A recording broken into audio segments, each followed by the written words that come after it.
here for a live edition of the Wrestling Drive. I apologize if there was some craziness there in attempting to get things started and all set up. It's main man Tommy on the spot. And I told you guys, you never know what to expect here on this YouTube channel during an edition of the Wrestling Drive. Of the Watch Along Wrestling podcast, rather. I told you guys, hey, you never know when to expect a little pop-up video, and what better way than to go live with you guys chatting all things WWE Extreme Rules. Just about 2.5 hours from now, Extreme Rules is going to be airing live on the WWE Network, and I believe the pre-show for that kicks off at 6 o'clock p.m. I am right now on my way back from Baltimore, Maryland, taking a long drive actually from, not Baltimore, Frederick, Maryland, taking a long drive from Frederick, Maryland, back to Queens, New York. So hopefully I'll be able to check everything out and be there with all of you guys as the show kicks off tonight. But I wanted to get into some thoughts about all the different matches tonight. 12 matches seems completely crazy, and obviously now all of the WWE pay-per-views are dual branded. So you got guys from Raw, you got guys from SmackDown on the same show, obviously against each other. But I think that this is the third month that they've done this now. Backlash I thought was really not a good show, but I thought they bounced back a little bit last month with Money in the Bank. And this year, Extreme Rules feels like the type of show where they're going to be able to really kind of surprise some people here. There's some new stuff going on. I love that Rusev that was the title match.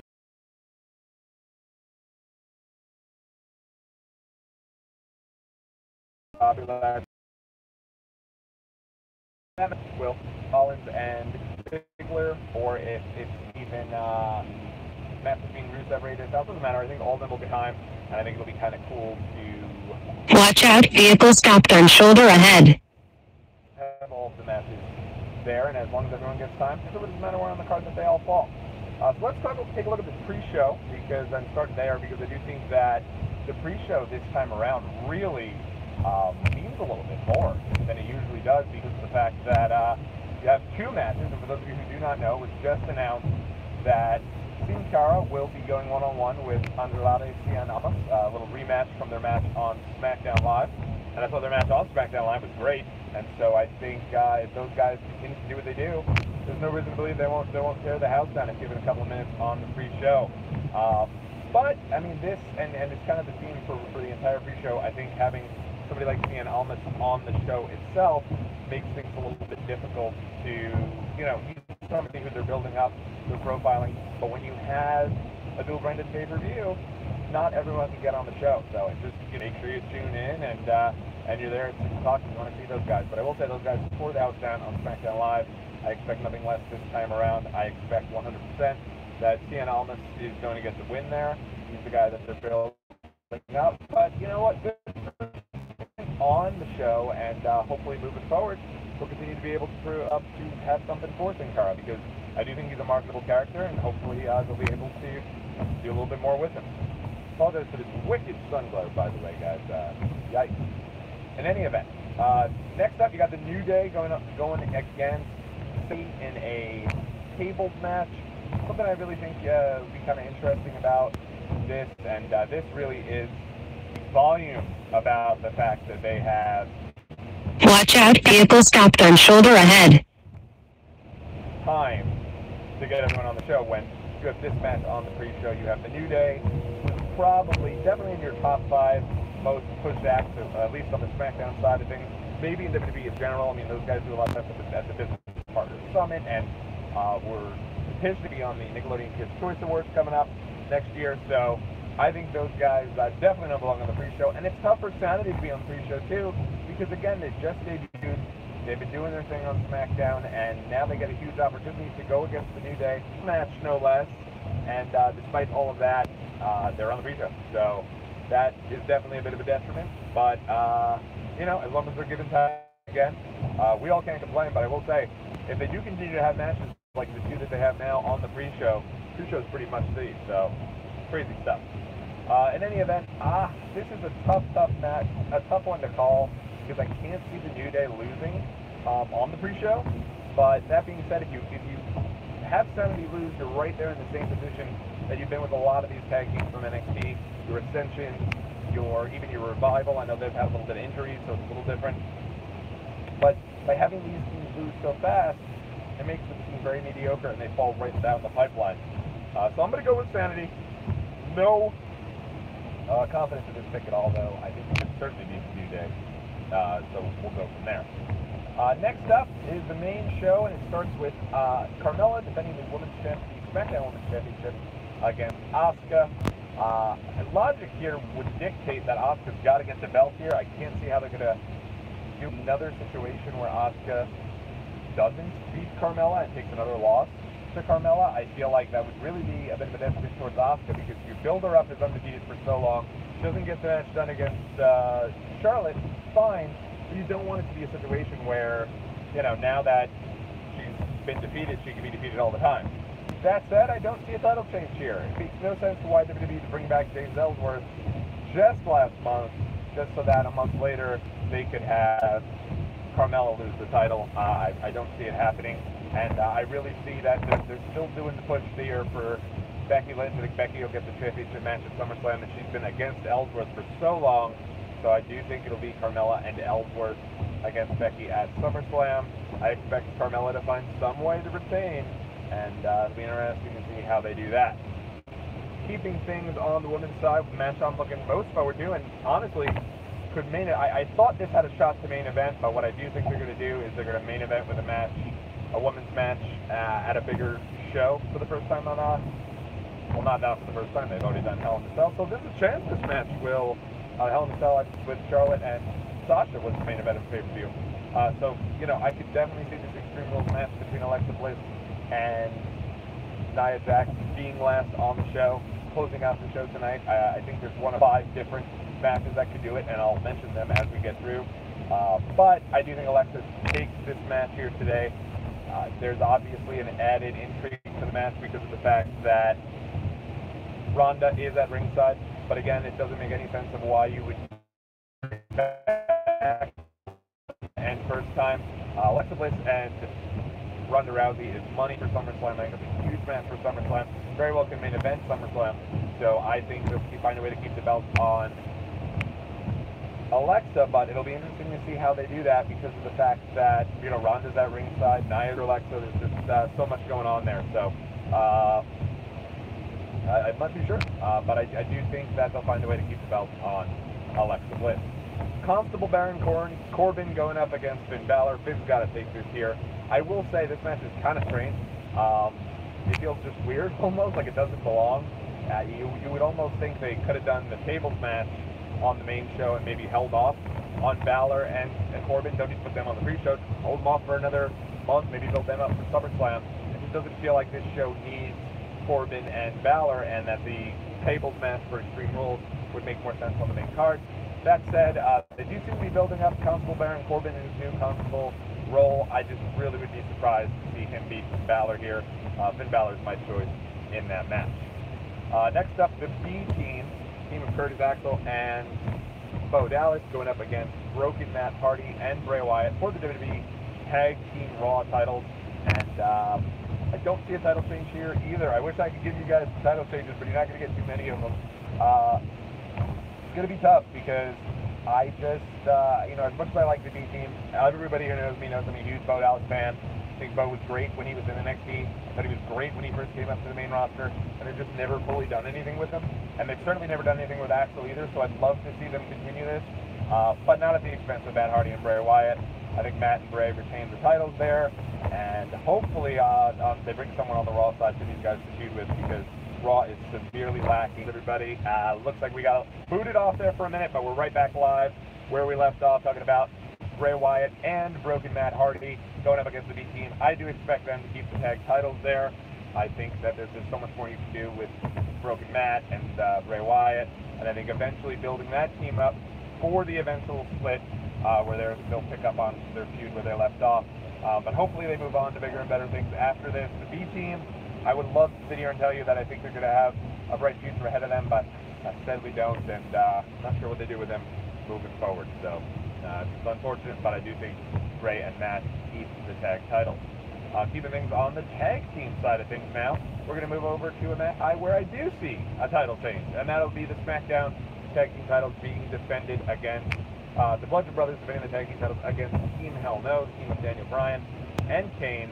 Kane's return kind of catches the world by storm, comes out of absolute nowhere, and in doing so, it's kind of cool. This has been a fun little run for Daniel Bryan and Kane here on SmackDown, and I will say they've been positioned as the #1 story on SmackDown since Kane's return.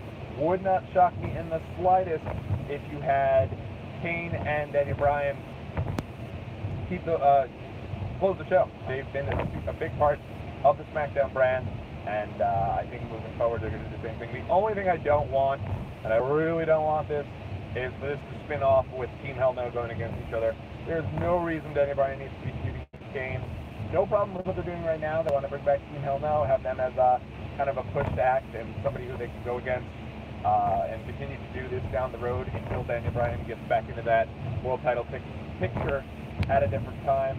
No problem with it whatsoever. That being said, let's not have those two guys break up and feud. No reason for that at all. Hopefully they win the tag titles. I think they will win the tag titles, but it is interesting to note that I don't believe The Miz is on this show at all, and so I hope that they don't find a way to get Miz involved by having him try to for Daniel Bryan and Kane and cost them the match, but I could certainly see that as the way that they're going. Finally now, an Extreme Rules concept match on top of the actual Extreme Rules match between Alexa Bliss and Nia Jax. The Steel Cage match, always a staple of the Extreme Rules pay-per-view, and something you can certainly pull out for there. Looks like it's going to be Braun Strowman in a match against Kevin Owens. This match is one that I'm really looking forward to because I don't know how they're going to get out of this, but this is certainly being going up again, just totally obliterating Kevin Owens, kind of how they did with Bobby Lashley and Sami Zayn at Money in the Bank, but I don't expect that to happen. As a matter of fact, I'm thinking that they're going to be bringing back the Big Show tonight, and he is going to help Kevin Owens get that win over Braun Strowman. They have some unfinished business. Big Show's been talking about how he's recently signed a new deal to be a WWE superstar and an active superstar again for a couple of years. I expect Big Show to show up tonight. I think it's going to cost Kevin Owens the match, and I think you're going to get Big Show against Braun Strowman at SummerSlam. And if you remember, I think Braun was the one who kind of ended Big Show's last run. Big Show had the tears coming down the eyes. He was completely clean shaven, and he waved to the crowd, kind of riding off into the sunset. But he has said that he signed the new deal, and can certainly see this going back to Braun Strowman and the Big Show at SummerSlam, and I can even see Big Show kind of acting as the muscle for Kevin Owens moving forward. So I expect tonight that Kevin Owens gets the win over Braun Strowman due to outside interference from the returning Big Show. Next up, you've got Roman Reigns and Bobby Lashley. Absolutely can end the show tonight with this match. One of the things that I have to point out, though, is if it does end up with these two going against each other, I know people will be all upset, talk about, Roman, he's doing his thing, and Roman's always in the main event, and that's not fair, that's not cool. Hey, listen, this is a big match in terms of why you do have kind of the face of this. Watch out, object on road ahead. Against a guy who seemed to be on his way to becoming the face of WWE prior to leaving some 10 years ago in Bobby Lashley. And the fact that this is being built as a match that could be actually think it's going to be Roman Reigns one last time.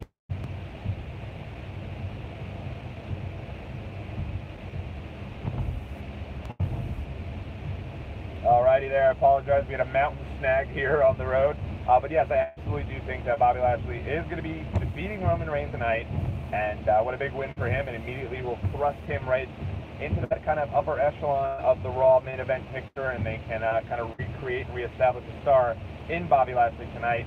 I would not expect that is something that would continue, and if they don't do that, if Roman beats Bobby Lashley, he'll be right into that kind of mismatch of the mid-card with your guys like your Kevin Owens, your Finn Balor, whereas if he does get the big win, I think he could be right up there with Roman, Braun Strowman, and a variety of other people as we continue down the road for the rest of the year in WWE. United States Champion Jeff Hardy against Shinsuke Nakamura. feel really bad about this feud because I think that if given the time, this could have been something that they continued to build. Watch out. And so, in a situation where you have Jeff Hardy against Shinsuke with not too much build, and so it's still a match I'm looking forward to, and I do expect Nakamura to take the title. Look, if Nakamura doesn't take the title, after turning heel, after losing several pay-per-views in a row to AJ Styles, then what the heck are they doing with Nakamura? He's got to be taking the title away from Jeff Hardy tonight, especially because Jeff mentioned that he's a little bit banged up on the house shows. I know he's not doing the Swanton Bomb anymore, so why push something if there's no, why push it even further if there's no reason to? But I expect the title change. And then, you know what? Why not do a rematch at SummerSlam with that proper build that Jeff continues to morph back into the charismatic enigma down the line? Then we'll get to our two biggest matches of the evening. Seth Rollins going for the Intercontinental Championship in a match against Dolph Ziggler. And I really think this is the night of returns, folks. I think you're going to see a couple different returns here.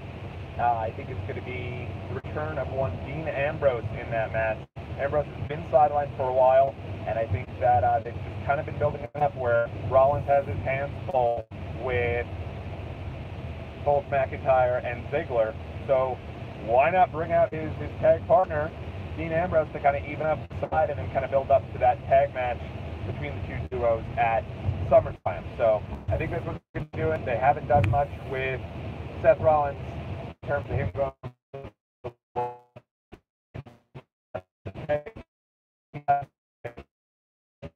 not have Rollins. It seems like he still has unfinished business with Brock Lesnar and the world title scene and Bobby Lashley and all that.